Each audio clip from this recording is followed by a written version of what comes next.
वही कुरान जो कुरान डाकू सुनता था तो सुधर जाता था, तौबा कर लेता था। एक डाकू था जिसका नाम था फुज़ैल इब्न अयाज़। उसका काम था डाका डालना, लोगों के मकान में जाके चोरी करना, लोगों का माल हड़प लेना, लोगों का पैसा चोरी कर लेना। एक दिन रात का वक्त था, एक मकान की छत पे जाके कूदता है। रात का सन्नाटा है, फुज़ैल इब्न अयाज़ डाका डालने के लिए, चोरी करने के लिए गया है। एक मकान की छत में कूदता है।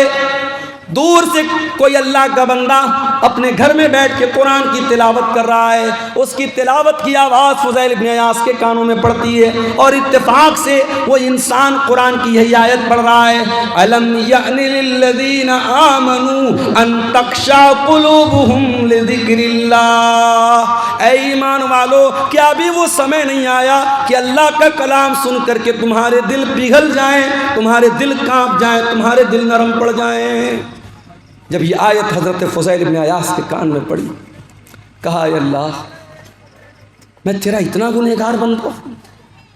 कोई रात में बैठ के कुरान की तिलावत कर रहा है, कोई कुरान पढ़ रहा है और मैं बैठ के लोगों का माल चोरी कर रहा हूँ, मैं डाका डाल रहा हूँ। अय अल्लाह, मैं तौबा करता हूँ तेरी बारगाह में। वो टाइम आ गया है अल्लाह, जिस टाइम के बारे में तू पूछ रहा है कि वो समय कब आएगा, वो समय आ चुका है। फुज़ैल इब्न अयाज़ ने सच्ची तौबा की। वहाँ से निकले, एक जगह अंधेरा था, बारिश का मौसम था, लोग एक जगह रुके हुए थे एक मकान में और आपस में बातें कर रहे थे। रात बहुत हो गई है, अब हमें यहीं रुक जाना चाहिए। किसी ने कहा नहीं, यहाँ रुको मत, हमें चलना चाहिए। क्या पता फुज़ैल इब्न अयाज़ नाम का डाकू कहीं छुपा हो और हमें पकड़ करके हमें लूट ले, मार ले, इससे पहले कि हमारा माल चोरी हो जाए, हमें यहाँ से निकल जाना चाहिए।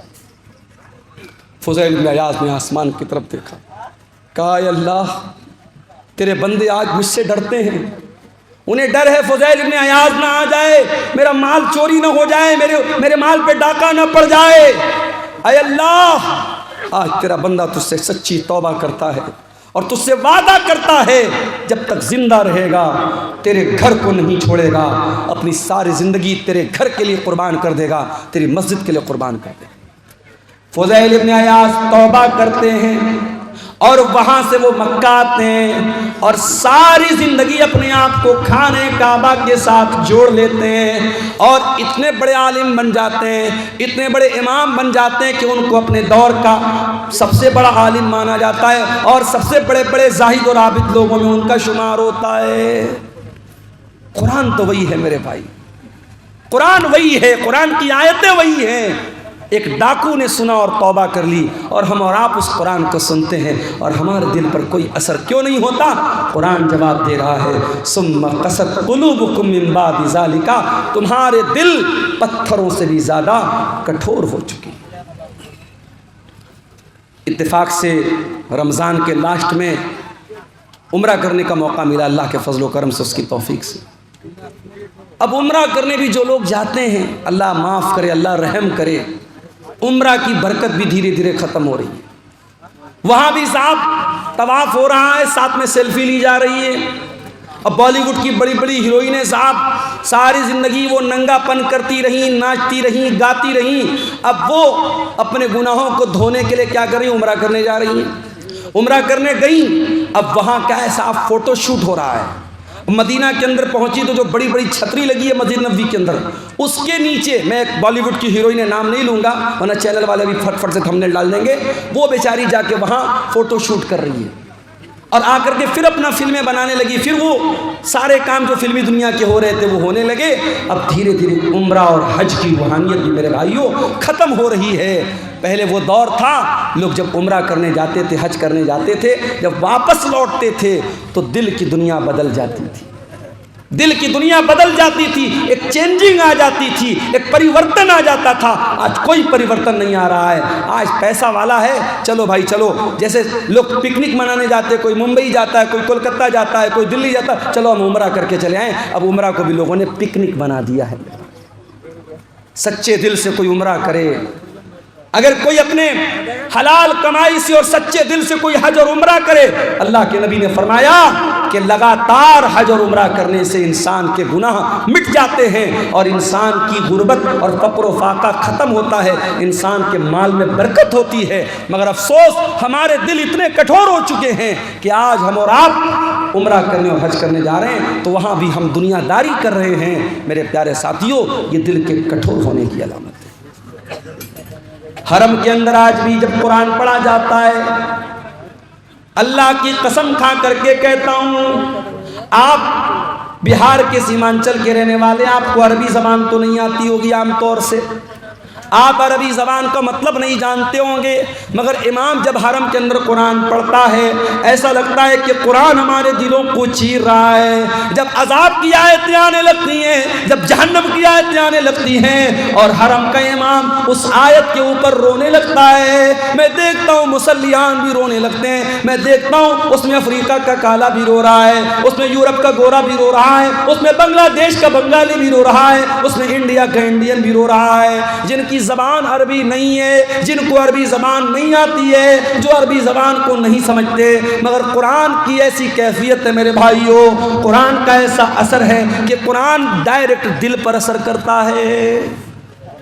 इसलिए मैं अक्सर अपने नौजवानों से कहता हूँ कि क्या म्यूज़िक के चक्कर में पड़े हो, कार चला रहे हो म्यूज़िक बजा रहे हो।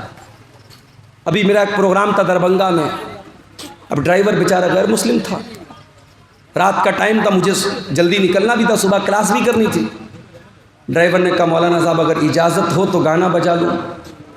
मैंने कहा भाई तो बड़ा गड़बड़ मामला है यार, अब तो मुझसे गाना बजाने की इजाज़त मांग रहे हो। मैंने कहा देखिए रात का समय है, आपको भी नींद लग रही, तकरीर करके आप थके हारे हैं, और मैं अगर कुछ बजाऊँगा नहीं तो मुझे भी नींद आने लगेगी, फिर एक्सीडेंट हो सकता है। मैंने कहा अच्छा चलो ठीक है, तुम गाना बजाना चाहते हो बजा लो, हल्की आवाज़ में बजाओ, मैं पीछे लेट जाता हूँ, सो जाता हूँ। तो ये गैर मुस्लिम कर रहा है, चलो भाई उसका कोई इस्लाम से ताल्लुक़ नहीं है, मगर मुसलमान ड्राइवरों को मैं देखता हूँ, मुसलमान लड़कों को देखता हूँ, उनके कार का जो साउंड सिस्टम होता है उसमें अगर कभी कभी ऐसा भी होता है ना, मेरे सामने तो गाना नहीं बजाते हैं, कभी कभी गलती से बजने लगते जल्दी से बंद कर देते हैं। तो गाना बजा रहा है हमारा नौजवान, ये नहीं सोचता है अगर कार चलाते हुए अल्लाह ना करे एक्सीडेंट हो गया, मौत आ गई, उसी हाल में हम मर गए, तो क़यामत के दिन जब हम उठेंगे तो उस दिन भी गाना सुनते हुए और गाना बजाते हुए उठेंगे। ये कितनी बदनसीबी की मौत होगी, कितने अफसोस की मौत है। कानों में ईयरफोन ठूस के और कानों में एयरपोर्ट ठूस करके वो गाना सुन रहा है, अल्लाह ना करे उसी हाल में अगर रूह निकल गई और दिल की धड़कन बंद हो गई तो क्या हाल होगा तेरा। इसलिए कि अल्लाह के नबी फरमाते हैं इन्नल अब्द युबअस अला मा मात अलैहि, बंदा जिस हाल में मरेगा उसी हाल में क़यामत के दिन उठाया जाएगा। जो कुरान पढ़ते हुए मरेगा वो कुरान पढ़ते हुए उठाया जाएगा, जो गाना सुनते हुए मरेगा वो गाना सुनते हुए उठाया जाएगा, जो गंदी वीडियो देखते हुए मरेगा वो गंदी वीडियो देखते हुए उठेगा, जो ज़िना करते हुए मरेगा वो ज़िना करते हुए उठेगा, जो शराब पीते हुए मरेगा वो शराब पीते हुए उठेगा, जो हलाल काम करते हुए मरेगा वो हलाल काम करते हुए उठेगा। हत्ता के अगर कोई हाजी हज करने गया है, अल्लाह के नबी ने फरमाया अगर इहराम की हालत में हाजी का इंतकाल हो जाए तो उसको अलग से कोई कफन पहनाने की ज़रूरत नहीं है, उसी इहराम के कपड़े में उसे कफना दो। इसलिए कि क़यामत के दिन वो हाजी जब उठेगा तो उसी इहराम के कपड़े में उठेगा और लब्बैक अल्लाहुम्मा लब्बैक कहते हुए उठेगा। मेरे साथियों, अगर आपको गाना और म्यूज़िक से प्यार और मोहब्बत है और आपके दिल को गाने की आवाज़ से सुकून मिलता है, म्यूज़िक से सुकून मिलता है, तो ये इस बात की पहचान है कि दिल के अंदर ईमान बहुत कमज़ोर हो चुका है, दिल मुर्दा हो रहा है। इसलिए कि कुरान कहता है अला बिज़िक्रिल्लाहि तत्मइन्नुल क़ुलूब, ईमान वालों के दिल को तो अल्लाह के ज़िक्र से सुकून मिलता है, ईमान वालों के दिलों को तो कुरान से सुकून मिलता है। हमारे प्यारे नबी सल्लल्लाहु ताला अलैहि वसल्लम कुरान पढ़ा भी करते थे और कुरान सुना भी करते थे। एक मरतबा आपने हज़रत अब्दुल्ला बिन मसूद से कहा, अय अब्दुल्ला तुम मुझे कुरान पढ़ के सुनाओ। अब्दुल्ला बिन मसूद बहुत अच्छा कुरान पढ़ते थे, बहुत खूबसूरत आवाज़ थी। अब्दुल्ला बिन मसूद ने कहा कि अल्लाह के रसूल मैं आपको कुरान पढ़ के सुनाऊँ? ये कुरान तो आप ही के ऊपर उतरा है, मैं आपको कैसे पढ़ के सुनाऊँ? आपने फरमाया अय अब्दुल्ला इन्नी उहिब्बु अन अस्मअहु मिन गैरी, आज मैं दूसरे के मुंह से कुरान सुनना चाहता हूँ, आज तुम मुझको कुरान पढ़ के सुनाओ। हज़रत अब्दुल्ला कुरान पढ़ने लगे, अल्लाह के नबी सुन रहे हैं, हज़रत अब्दुल्ला कुरान पढ़ रहे हैं। अल्लाह अकबर, अल्लाह के नबी बैठ करके कुरान सुन रहे हैं। मेरे नौजवानों, ज़रा दिल पे हाथ रख के बताओ, आखिरी बार तुमने अपने मोबाइल में कुरान कब सुना था? चलो आओ इसी बात पर चेक किया जाए, तुम्हारे यूट्यूब की हिस्ट्री चेक की जाए, तुम्हारे ब्राउज़र की हिस्ट्री चेक की जाए, तुमने लास्ट टाइम कुरान को कब प्ले किया था, तुम्हारे मोबाइल में कुरान कब तुमने सुना था, कुरान को कब चलाया था। चेक किया जाए तो शर्मिंदगी उठानी पड़ जाएगी, शर्मिंदा होना पड़ जाएगा। मोबाइल आप लॉक करके वापस रख दें, नहीं मौलवी साहब रहने दीजिए। ये हालात है हमारे। हमारा नौजवान आज कुरान को न पढ़ता है न सुनता है। तुम्हारे नबी का हाल ये है, नबी कुरान सुन रहे हैं, हज़रत अब्दुल्ला कुरान पढ़ रहे हैं। अब्दुल्ला बिन मसूद कहते हैं मैं कुरान पढ़ने लगा, अल्लाह के प्यारे नबी गौर से कुरान को सुनने लगे। मैं सूरह निसा की तिलावत कर रहा था, मैं पढ़ते पढ़ते जब सूरह निसा की आयत नंबर 31 के ऊपर पहुंचा, फ़कैफ़ इज़ा जीना मिन कुल्लि उम्मतिन बिशहीद व जीना बिका अला हाउलाई शहीदा। ऐ नबी, उस वक्त आपका क्या हाल होगा जब हम हर उम्मत के ऊपर से गवाह लाएंगे, और ऐ नबी हम आपकी उम्मत पर आपको गवाह बनाएंगे। जब इस आयत पर मैं पहुंचा, अल्लाह के नबी ने कहा हस्बुकलान, ऐ अब्दुल्ला अब रुक जाओ, अब बस कर दो, अब रुक जाओ, अब स्टॉप कर दो। हज़रत अब्दुल्ला बिन मसूद कहते हैं मैंने नज़रों को उठा करके देखा कि अल्लाह के नबी मुझको क्यों रोक रहे हैं, क्यों मना कर रहे हैं। फ़ैज़ा ऐनाहु तज़रिफ़ान, मैंने क्या देखा कि अल्लाह के नबी की आंखों से आंसू बह रहे हैं, अल्लाह के नबी रो रहे हैं, अल्लाह के नबी की आंखों से आंसू बह रहे हैं। वो जिम्मेदारी का जो एहसास आपको हुआ, जो जिम्मेदारी क़यामत के दिन आपके कंधों पर डाली जाएगी, उस जिम्मेदारी को याद करके अल्लाह के नबी रो रहे हैं।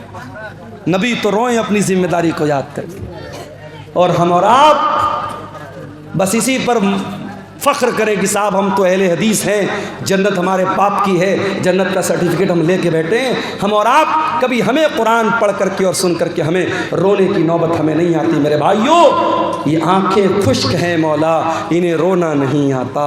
ये आंखें खुश्क हैं मौला, इन्हें रोना नहीं आता।